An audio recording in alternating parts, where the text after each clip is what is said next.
1% saja saya rela nyawa saya diambil oleh Allah untuk mengembalikan yang 1%, karena sangat indah iman itu. Bukannya menghayal surga ada bidadari, ada buah-buahan, itu kan mimpi. Kita itu di dunia memang orang-orang tertentu bisa mohon ke Allah untuk jalan-jalan ke surga, itu bisa, tapi nggak usah diceritakan orang yang belum di situ. Berikanlah imannya dulu, murnikanlah imannya dulu, jangan dikasih hayalan dulu. Kalau kamu mau mengikuti saya ajak jalan-jalan ke surga, saya tunjukkan surga, itu hayalan.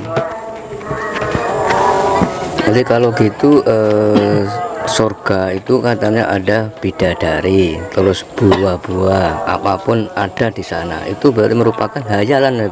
Ya memang ada hadiah bagi orang yang beriman.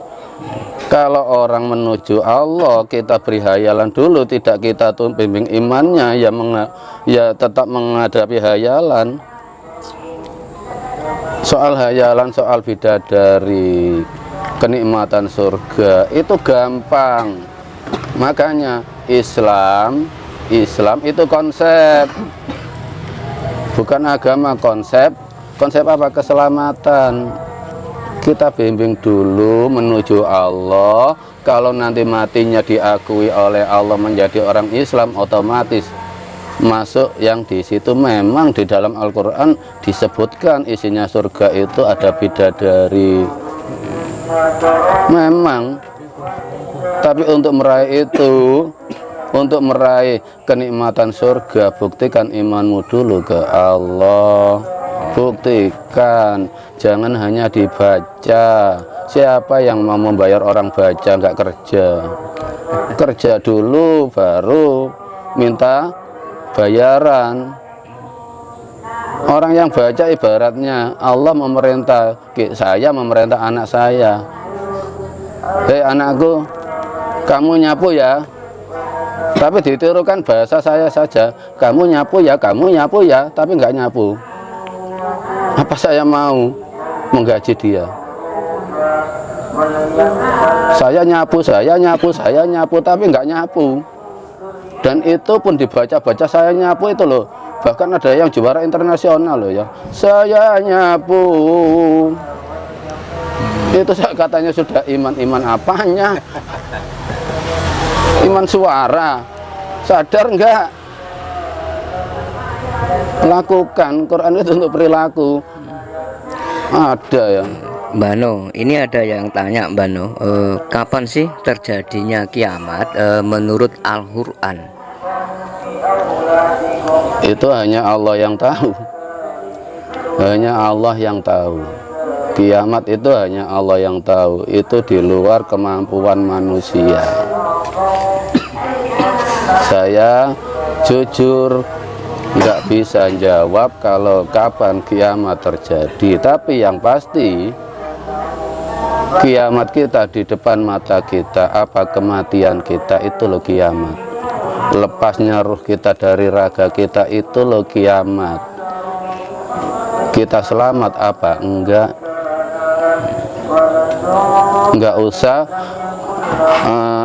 memikirkan kiamat yang lama. Belum tentu kita tahu kiamat yang kubro, kiamat yang di depan kita itu loh. Makanya tanyai hatimu saat ini, iman apa enggak, karena apa? 1 jam yang akan datang itu kita tidak tahu kita masih hidup apa mati. Tapi ada yang mengatakan begini Mbak No, bahwa kiamat itu terjadi pada hari Jumat. Apa memang benar seperti itu Mbak No? Itu kan katanya hadis, bukan Al-Quran. Dan hadis itu kata orang-orang yang tidak bertemu langsung dengan Rasulullah. Hadis dibukukan itu setelah ratusan tahun. Makanya tiap hadis itu ada hadasana, kata dia. Kata-kata orang kok. Yang asli disampaikan Rasulullah itu ya Al-Quran. Jadi saya pribadi tidak bisa mempercayai hadis yang tidak ada dalam Al-Quran. Lihat aja dalam hadis, satu keterangan itu bisa ada 6 hadis. Kata ini, kata ini, kata ini, kata ini, mana yang dipercaya? Ibarat kita itu mendengarkan ucapan orang di warung kopi. Saya dengar dari dia, saya dengar dari dia, saya dengar dari dia. Jadi nggak bisa dipercaya kebenarannya kalau kiamat itu jatuh pada hari Jumat. Karena Jumat itu sifat. Jumat itu sifat. Sifat hidup kita ke Allah. Jumat, kumpulkanlah semua hidupmu, raga dan hatimu untuk menyembah Allah. Itulah Jumat. Berkumpulnya sadar kita, berkumpulnya kesadaran kita hanya untuk menyembah Allah. Itulah hari Jumat. Ada juga hadis yang mengatakan begini, Bano, bahwa orang Muslim itu kalau tidak melakukan sholat Jumat selama 3 kali berturut-turut itu mereka sudah dianggap orang kafir. Menurut pandangan Bano gimana? Kalau dalam sifat ya memang nggak usah 3 kali, 1 kali aja nggak tahu arah hidupnya, nggak tahu Jumatnya dirinya sendiri, ya jelas kafir. Bukannya yang sholat Jumat di masjid itu, bukan. Kalau itu versi saya. Kalau mereka mempercayai yang Jumatan di masjid ya silahkan. Itu kalau itu memang keyakinan mereka. Saya punya keyakinan sendiri untuk menyelamatkan saya sendiri dan jamaah saya. Kalau mereka punya keyakinan di situ ya silahkan, tapi saya nggak percaya itu. Karena di dalam Al-Quran nggak ada. Saya katakan tadi hadis yang nggak ada dalam Al-Quran saya nggak percaya. Ini ada lagi pertanyaan, Bano. Kenapa Ka'bah itu dibungkus dengan warna kain hitam, kok bukan kain putih? Sedangkan untuk warna putih itu kan simbol dari kesucian, Bano. Iya. Itu gimana, Bano? Itu paling di Mekah nggak ada pabrik yang bikin kain putih. Adanya bikin pabrik kain hitam. Itu kan teori mereka. Saya ya nggak ngurusi soal bungkusnya Ka'bah. Takut Ka'bahnya kedinginan kali. Ka'bah itu kalau saya Ka'bah kiblat itu Allah, enggak.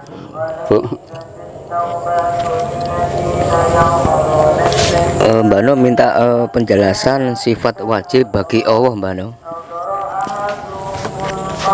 Sifat wajib ya sifat yang hanya dimiliki oleh Allah, yang tidak dimiliki oleh manusia. Makanya sebagai manusia jangan menempati posisinya Allah. Misalnya sini kamu datang, cium tangan saya ada berkahnya, kamu akan selamat kalau mencium tangan saya. Itu yang memberi berkah itu Allah, nggak ada manusia memberi berkah. Pernah saya ungkapkan di YouTube, sahabat Anas itu lo minta berkah ke Rasulullah, doanya apa? Barokallah, Allah yang memberi berkah. Kata siapa manusia bisa memberi berkah? Jangan tempati sifat Allah. Ya seperti hal kecil tadi, kamu bekerja untuk apa? Untuk menghidupi anak istri. Yang menghidupi anak istri itu posisinya Allah, jangan ditempati. Jangan terlalu berlarut-larut dalam kekafiran.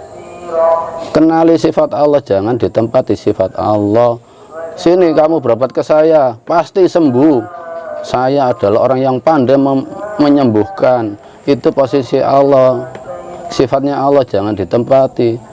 Buat apa kita hafal wujud kita bakok sampai mutakaliman kalau perilaku kita senangnya menempati posisi Allah? Kalau kamu ingin lancar rezekimu, ini baca. Itu loh posisi Allah. Jangan ditempati. Kafir apa enggak? Sadar enggak? Kalau saya mengenali sifat Allah, saya enggak berani menempati sifat Allah. Saya hanya bertablek mengajak. Enggak mau silahkan. Apa sakit hati? Enggak, iman itu haknya Allah. Makanya setelah saya tampil di YouTube, banyak yang mengira saya dukun. Mbah, tolong ini saya jual tanah dan karangan. Gimana Mbah cepat laku? Ya saya jawab, ya saya bantu dengan doa, memohon pada Allah. Setengah bulan nggak laku, Mbah, belum laku, memangnya saya Allah. Kalau setelah saya doakan 3 hari laku, kamu iman sama saya, nggak sama Allah. Saya nggak mau membelokkan iman seseorang.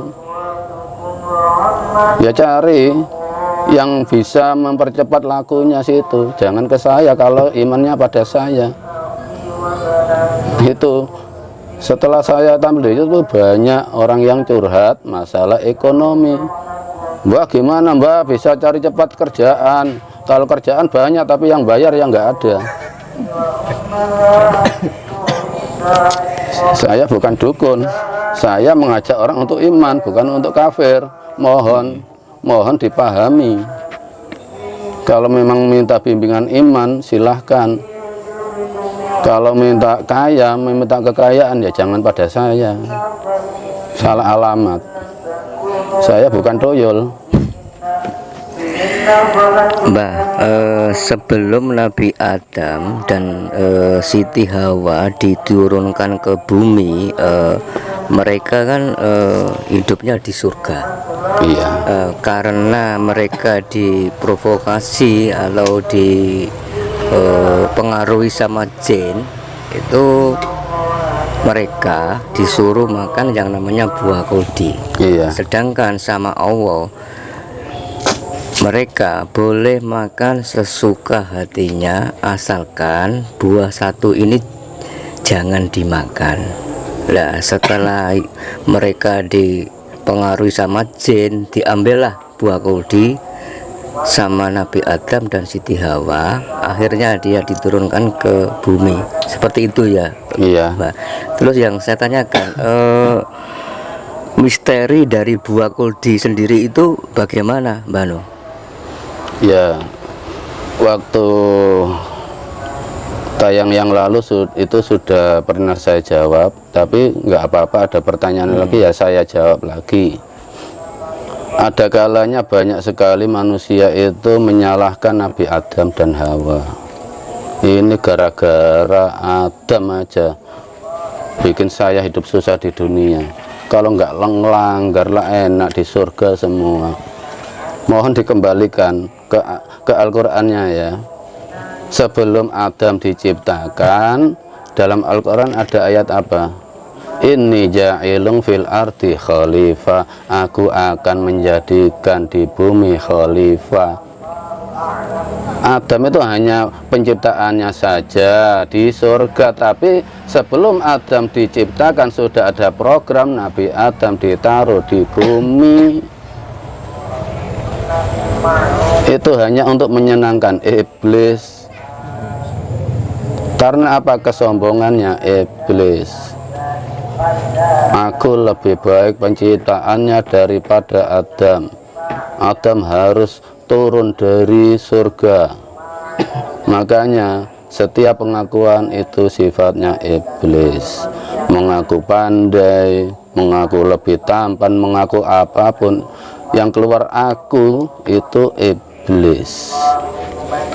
Dan iblis pun tertipu. Karena apa? Begitu Adam di bumi dan mati kembali ke surga, apa nggak ketipu? Itu hanya program Allah. Memang sebelum Adam diciptakan, Allah sudah memberikan pengumuman, ini ja'ilun fil ardi khalifah. Saya akan menjadikan manusia menjadi khalifah di bumi. Kalau Nabi Adam diturunkan bumi ya sesuai dengan skenario Allah yang sebelum Adam diturunkan di bumi sudah diumumkan oleh Allah. Kan enak, logis. Ini ada pertanyaan lagi, Mbak Nur. Benarkah Adam itu tercipta dari rahim manusia? Itu hayalan. Hayalan ya. Hayalan dalam Al-Quran ya, Nabi Adam diciptakan dari tanah, mintin. Itu bagaimana cara menciptakannya, itu hanya Allah. Saya nggak ikut bantu, masalahnya ya nggak tahu. Dan itu maksudnya sifat penciptaan Adam, itu sifat pada diri kita. Yakinlah ke Allah, kun fayakun.